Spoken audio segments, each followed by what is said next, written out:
Fitoria e kandidatit demokrat Mamdani në New York natyrisht që ka trazuar ujrat, ka ngjallur diku entuziazëm, diku dëshpërim, por unë nuk do t'i hyj këtu se çfarë do të thot ai për New Yorkun, por duhet të them çfarë do të ishte ai nëse do kishte shpallur të njëjtin program për Tiranën.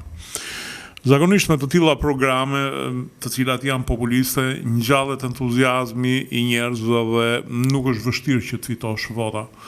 Problemi është se çfarë korr në fund. Në përgjithësi të tilla programe janë programe falimentare, këtë e ka treguar edhe New Yorku i viteve 70-80, por unë do të merrja Tiranën.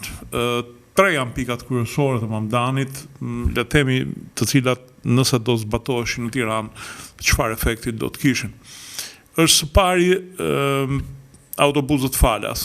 Falas nuk ka askund, ka pa pagesë. Këtu është edhe kontradikta me programin e Ramës, dikur që tha shëndetësi falas. Shëndetësi pa pagesë, sepse dikush i paguan rrogat e mjekëve, i paguan taksa paguesi. Ti që shkon aty nuk paguan, por dikush tjetër e paguan.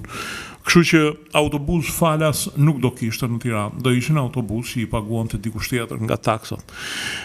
Kemi pastaj në pikën tjetër ku thoshte çmime të fiksuara për sa i përket dyqaneve ushqimore, marketeve.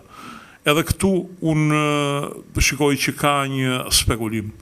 Në përgjithësi, çmimet e ushqimeve i vendos ekonomia e tregut. Unë nuk e di se si funksionon në New York, mbase në New York qyteti, pra bashkia merr taksa nga ushqimet dhe Mamdani do t'i heqi, por nuk e di sa rezultat do ketë kjo, sepse në qoftë se do heqi taksat ushqimore, o duhet të ngarkoj diku tjetër me taksa, ose dikë tjetër, ose duhet t'ja heqi buxhetit.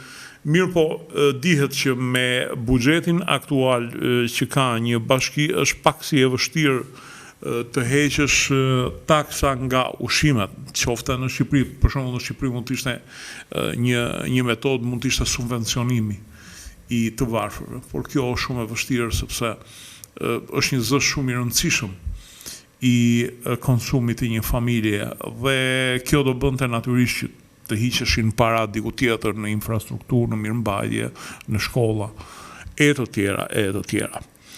Pikë tjetër e tij ishte fiksimi për sa i përket banesave, qirave të banesave. Unë nuk mendoj që një bashki ka në dorë të fiksojë qirat e banesave, po në dorë ka të uli taksat në mënyrë që çmimet e banesave, blerjes banesave të ulën.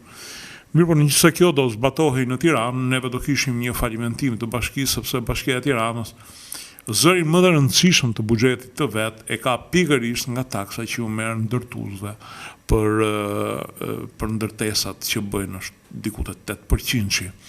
Kjo dhe me këtë financon pastaj programet e tjera.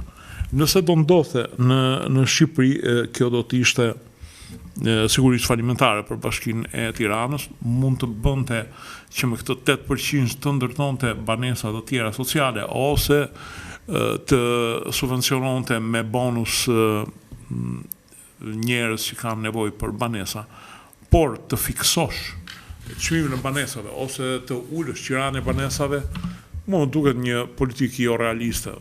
Të tilla politika stataliste nuk mendoj dhe nuk di ndonjë mekanizëm që mund të veprojnë në ekonominë e tregut. Natyrisht që e thash, problematika e New Yorkut është tjetër dhe e Shqipërisë është tjetër.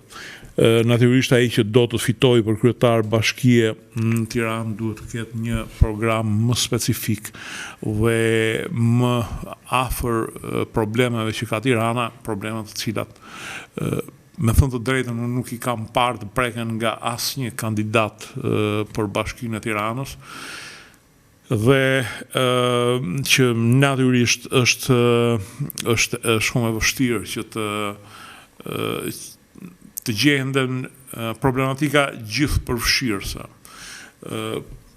Pastaj, për sa i përket pikave të tjera të mandanit, mua më duket se qëndrojnë vite drite larg Tiranës, ashtu si qëndron edhe buxheti i atij qyteti, që është $100 miliard dhe ka 400.000 punonjës Bashkia e New Yorkut, ndërsa neve kemi një buxhet prej vetëm 120 milion dollarësh, milion eurosh. Mendoj që edhe Tirana ka nevojë për një frymë të re, për një qasje të re, por këto programet populiste, me thënë të drejtën, unë nuk kam fe besimi, edhe me thënë të drejtën për mua janë tmerrsisht zhgënjuse sa herë që kam ndodhur të paktën me aq sa di nga historia.